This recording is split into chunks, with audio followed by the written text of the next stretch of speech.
Some people might hear my interviews and they'll say, who is that? Bob's just interviewing his friends. Yep, you're right. Bob does interview his friends. I'd say people I know as well. Kyle Shipmon is one of those guys I know. He is the public address announcer at Liberty University. We kind of talked about the career path in this episode. How did he get his start? How did he fall into his first year at Liberty University? And he even referenced his goofy football spotter sometimes. That would be yours truly. Kyle Shipmon on the Sports Buffet podcast. Talking to Kyle Shipmon. He does public address at Liberty University for football, basketball, baseball. I don't want to say you kind of fell into public address, but how did it start for in general? Oh, I literally fell into it. I'll say it for you. So basically, my dad used to run a racetrack back home in North Carolina called Piedmont Dragway. And I started out just kind of being their fill-in guy for grudge events. Now, the thing about grudge racing is it's a lot like street racing at a track. So It's very legal. Very legal. So we love to be legal. So they would basically, it's a very weird way of doing announcing, because imagine you're trying to call a game where there's no numbers, no rosters, no scoreboard. Right. You can't announce anything as far as stats because they're all about the hustle. So I started doing that, and then.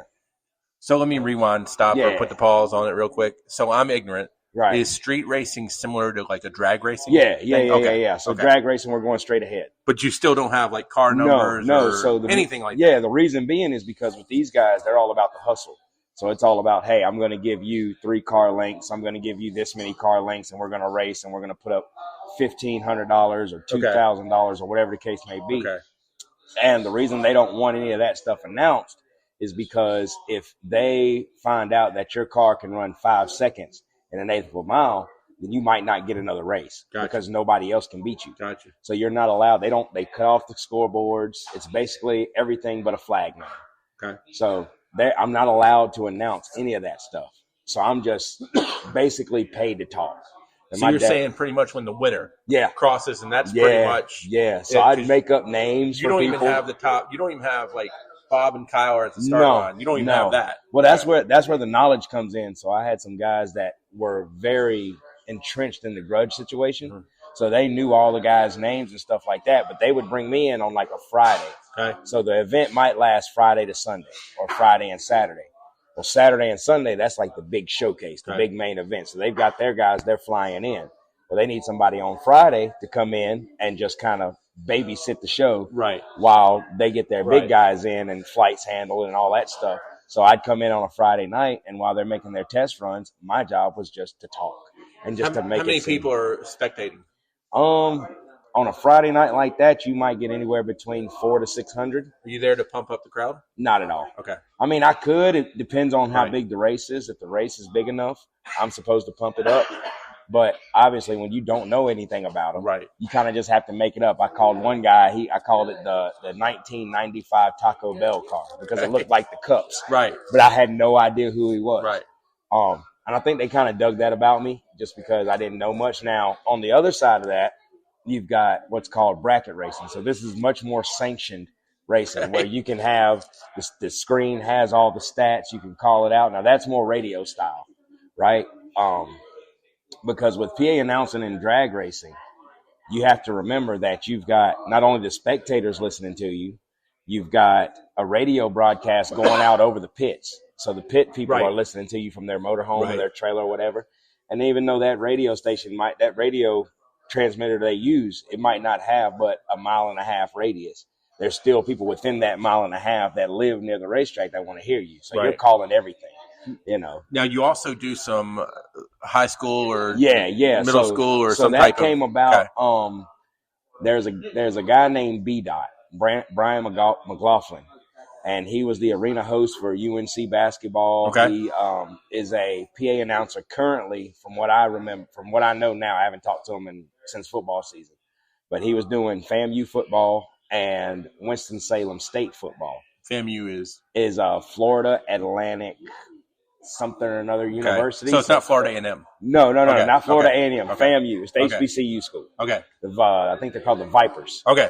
So he does that. Well, he put out this thing where he was like, hey, it's going to be called Who's Hosting 101 with VDOT. Okay. And me knowing him from being on the radio in North Carolina for over 30 years, I just hit him up and said, hey, here's an email. Here's some money. Right. Teach me how to do it. Right. So he taught me how to do it. And there was me and I think about 8 or 9 other people in that class. Most of us have gone on to do something within this field. Right. Yeah. Sheena, I know she's doing a lot of game day management stuff for a lot of HBCUs. Okay.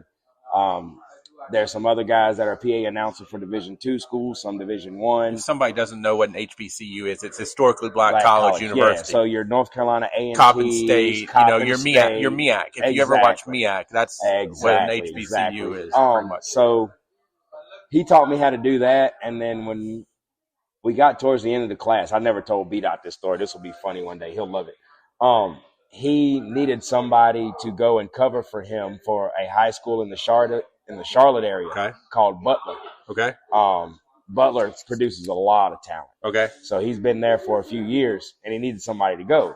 Well, he didn't pick me. Okay. And the reason he gave, which I completely understand, was these other guys have more of a following on social media. Yeah. I haven't been a big social media guy. That's a big difference, too, from now to what I would call back in the day. Yeah. Because social media wasn't a thing for people. Exactly. So anyway, go ahead. Exactly. I'm a very old school guy. Right. So I never really pushed the social media thing, but once he said that, I was like, okay, I understand why he did that, but also still a little bit upset. Sure. So now I'm gonna get it on my own because that's how I am. So I just put out a Facebook post and said, hey, is anybody looking for a PA announcer? Don't care what sport it is, let me know. Okay. And then a guy named Zach Albright, I used to work with his sister at a restaurant I used to run. And he hit me up and said, hey, so Western Alamance High School in Elon, North Carolina is looking for a basketball announcer. I said, cool, I'll hit him up. So I hit him up. 2 days later, they called me while I'm sitting in an Amazon van delivering packages.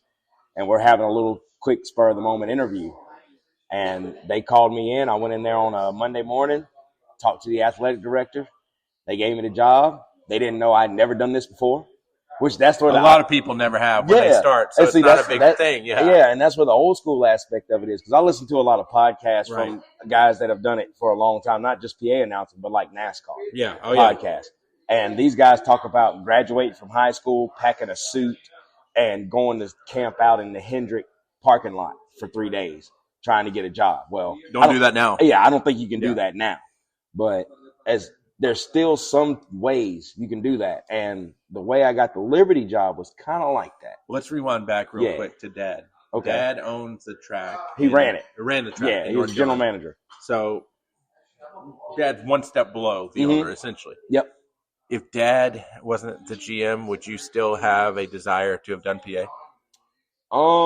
Probably not, because they never would have put that microphone in my hand. Gilmer Henshaw, who owned the track at that point, the first time he ever noticed I had a voice was my dad used to also type up the commercial script because they used to run commercials with WFMY News 2 in Greensboro. So that's real. Now that's a TV or radio? No, that's news station. Okay, that's a news station. Yeah. So we're having commercials air. Yeah. So we're not having Kyle's not reading the commercial over the loudspeaker. No. Okay. So he would type up the script and he gave it to me and he said, hey man, read this for me, see how it sounds. So I started doing it in this voice and I could always imitate people doing it. And then I remember Gilmer, who's about as straight to the point as you could be, and he just goes, well, you ought to take him up there and do it for the news station, just like that. And I said, all right, cool. So here we go to WFMY News 2, and that kind of got my foot in the door of using my voice for different things. And with the PA announcing, I mean, I would have never had the will to do anything like that. I was also a karaoke DJ. So that taught me how to be on the microphone and kind of play with everybody else's names and learn how to do stuff like that and just be myself, man, on a microphone. But that's kind of how that worked. When I was working with Western Alamance, which I still do, their athletic director at the time sent me an email and was like, hey, man, this could be a great opportunity for you. I need you to check this out. So what it ended up being was a PA announcer summit for It's called 2D Consulting, which is a company ran by Trip Durham, who's the PA announcer for Duke basketball, Duke football. He probably does baseball and whatever else you can think of, Duke. And he put together this PA announcer summit in Elon, where he used to work, and it costed X amount of dollars to go. I think it's like $500.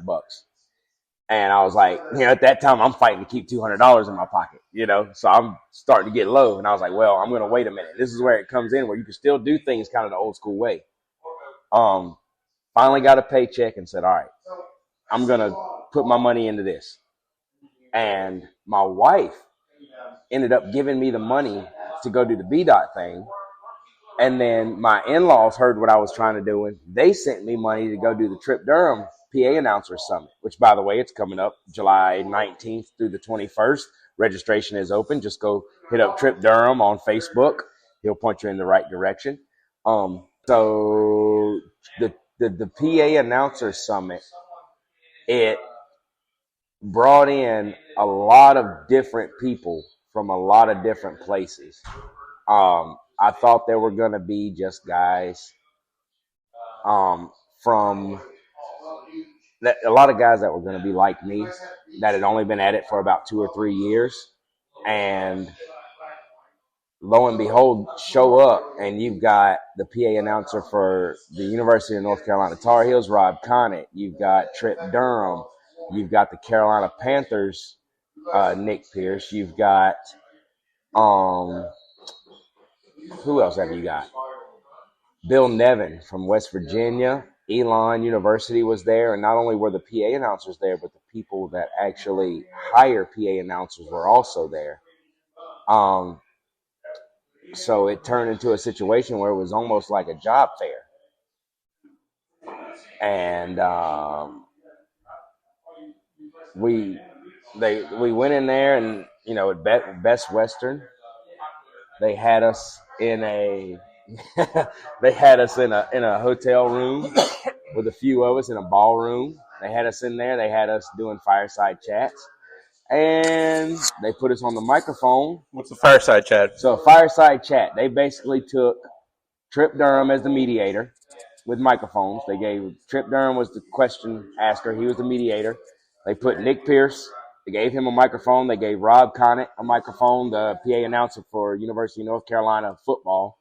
And they gave Ron Behringer, who at one point he was Ron was in there too. But it was also Joe Christie for Wake Forest football, basketball, baseball. And you basically just ask them questions, and they have a casual conversation about their job. Why in the name of everything holy would anybody ever give Nick Pierce a microphone? I don't either. You know what's funny? He was the first person I ever heard. He was our keynote speaker on day one. He was our keynote speaker. Even more questions come up from now. I'm really good friends with Nick, so I pick on him a lot. He's good people. He is good people. So I'm assuming Nick Pierce opens the door for Liberty. So basically what happened was they had a showcase on the microphone at the Schar Center, which is Elon's basketball arena. And they give you a 2-minute read. Mine had something to do with Adrian Cronauer being from California. That's a reference to, Good Morning Vietnam, I think. Yeah. So Trip Durham had these typed up, and there was always these little tidbits in there. And I read it, and Nick Pierce was the only person to come up to me and actually say, hey, you are better than where you are right now. Here's a phone number. Here's an email. Get in touch with, our boy, our guy Connor. Yep, Connor Cornwell. Connor Cornwell. He said, get in touch with Connor. Mm-hmm. They're having auditions. You need to go up there and see what this takes. I said, okay, cool. Now, mind you, I done shook hands with the director of fan engagement and marketing for the University of North Carolina. Didn't want to be there. Was like, hey, I don't want, I'm not trying to get anything from you. I just want to say thank you for the knowledge. Right. And he kind of gave me the, hey, keep working hard. We'll keep in touch, and I'm like, give me a hat or shirt, but that's it. I'm not looking for a job. We're not doing that. But like I skipped over this part. I'm sorry. But the reason I got to the PA Announcer Summit, this is where we left off, actually. I just remembered. It was sold out when I tried to register for it. And I'm one of those type of people where I believe in timing, I believe Sure. in signs, and I'm like, well, maybe it's just not my time. But in this situation, for some reason, something told me like, nah, bro, it's time to barter a little bit. So I remember Tripp one time, he was like, hey man, we're all sold out. Caterers have already been paid for. We can't do anything for you. And I was like, look, I live in Burlington. I'm from here. I will pay full price. Just don't feed me. I can go find my own food. I literally said that. I said, don't worry about giving me a place to sleep. I got a house. I go find food. And he hits me back in the email. And this is the email that lasted about 30 minutes. And I was like, and he texts me and he goes, how's this look for your itinerary? And I remember I looked at my wife and I said, babe, we got him. I'm just picturing everybody eating catering, and Kyle sits there with just his, ham, sitting there. with his ham sandwich out of a Ziploc bag. With my bag of lunch, with my turkey sandwich that's been smashed up. Kyle's on the field trip where everybody else is getting to eat in the president's dining room, and then here's this kid with you better cut my sandwich in triangles, too. I'm telling you right now. The aluminum can is wrapped in a foil like it was when I went. Now, there is an age gap in you and me, so we're going to definitely talk more down the road. But one more thing I want to know now. Mm-hmm. You meet Bob Alvis for the first time, and you've never done college football. Never. Scariest thing I've ever done. Were your pants clean? No, not at all. So you were really, I mean, was it a petrifying experience? It was very scary. Why? Because the ad reads, first of all. So Liberty wasn't even on my radar this time last year. Had no clue what was going on up here. Had no clue how big this had gotten. So the first time when I came for the auditions and I actually saw the stadium, Williams Stadium, that's when I was like, oh, this is a big deal. And for the record, the ad reads are probably going to be more at Liberty University than they are at Western Element. Exactly. I mean, they would give me like 1 or 2 papers, and then somebody would randomly come up and be like, hey, by the way, can you wish somebody a happy birthday for me? Right. Here, But no, when I got here and I started doing them ad reads, and then it becomes very intimidating because you, Connor, Zach, Robert Goodman, all these people are very smart. Like I can tell, I don't. Everybody else is smart, but I'm not. You are very smart. You've helped me a lot, but it's, for lack of better terms, you cannot BS people here. Right. Yeah. You can't get through just by using your charm and your wit. You've got to get the job done. And I said this to Connor 2 days ago. I said the difference between where I come from and where I am now here at Liberty is that from the top to the bottom, which is me, you can definitely tell everybody just wants to get it right. So then that becomes intimidating because if you come in there fumbling your words around and not being able to say the things that they need you to say at that point in time, that was a big thing. Being on TV and dealing with timing, oh my goodness, man. And the microphone has no eraser. That microphone has no eraser. I have made more mistakes than people even know about up there in that press box, even to this day. Right. Basketball was kind of my bread and butter. So we talked about it a little bit during football season. Basketball kind of gave me my mojo back. Yeah. But that football was such a monster, man. And being able to work with a spotter, never had that before. Right. So I had to learn how to, you said, listen for your voice. Right. I take everything to heart. Yeah. So when you said listen for your voice, I didn't care what was going on. Right. I listened to your voice. Right. And I knew you were going to bring me home. Right. But then it got to a point where it felt like every game something was being added. Yeah. Like, oh, yeah, by the way, we need you to do this. Oh, yeah, by the way, we need you to do this. The spotter can only do so much. Exactly. Too at that point because, if somebody's saying add this, add that, all I care about is who tackled who and who carried the ball. Yeah. And 99% of the time, I'm with you. Mm-hmm. If I'm off of 1%, it's a good look because you've got a video board too, and it's not like we're 55 floors high to where that's a dot, so you can see. But yeah, it's And from what I understand, as far as other PA announcers go, their positioning, like I know Nick, when he does the Panthers, he's down there on the goal line. So when they're on the other side of the field, like how in the world? When I've been with Nick, and I've spotted for him too, we're in a corner. Yeah. And you're by yourself too. So you are by yourself, and then you've got a door that opens up to the rest of the world, so to speak. Yeah. But it's different because there too, it's different because Nick and I are talking to each other through a headset. Oh, really? Yeah. I had no clue. So yeah, it's totally it's totally weird. I can still tap Nick and say, go get him, slugger. Mm-hmm. But when you're hearing the person in the headset and you got to hold binoculars with one hand essentially and use the other hand to punch the button to talk. If for some reason it won't stick and you have to punch it, it gets more complicated. But for you, you've got your laptop. Yeah. You've got things that could be subtracted or added on the fly. So even if you prep and, read everything Thursday night, per se. Well, you don't know that's going to be there Saturday. Yeah, exactly. And we still deal with that to this day, even with baseball. I mean, we had a situation where with basketball, with women's basketball, it kind of got added on the fly that they wanted to do this read where on our senior night for Liberty, they wanted to acknowledge the seniors for Delaware. I got you. And that turned into a whole firestorm. So good thing about basketball, though, you've got less names to memorize, because I'm sure after game 1 or game 2, you can memorize Zach Cleveland. You can memorize Avery Mills. Mm-hmm. But Avery. Football. Did you hear about her, right? She's gone. Transfer portal. Okay. Yeah, so. But football, you can't do that per se, because what if the ball were to fall and a lineman picked it up? Mm-hmm. But I literally went through and studied all of them, and then I realized that my preparation was not enough. Right. Because did you ever hear about what happened with me in Delaware when they came here? So their SID came in there, and okay, I think I remember the story. Tell it, please. Yeah, okay. So I had an issue going to talk to the SIDs where I just wouldn't do it. Right? I expected them to come to me or whatever. I don't know what I was thinking, but I was being a rookie, basically. And the Delaware SID comes in. I don't remember his name. I got an idea who it was, but I don't want to put the wrong name out there. Yeah. He comes in and he goes, "Hey, PA." And I was like, "Yeah." And he said, "Do you need any help with anything, any of the names?" And I was like, No. I got them all. I'm good. He's like, "Are you sure?" Well, then here's Connor, because Connor gets in that mode. He's like, "You know what? Quiz him." And I'm like, "Yeah, quiz me." Well, the bad thing too for football, and a lot of people don't know this if they haven't done what you've done, or either me just being there.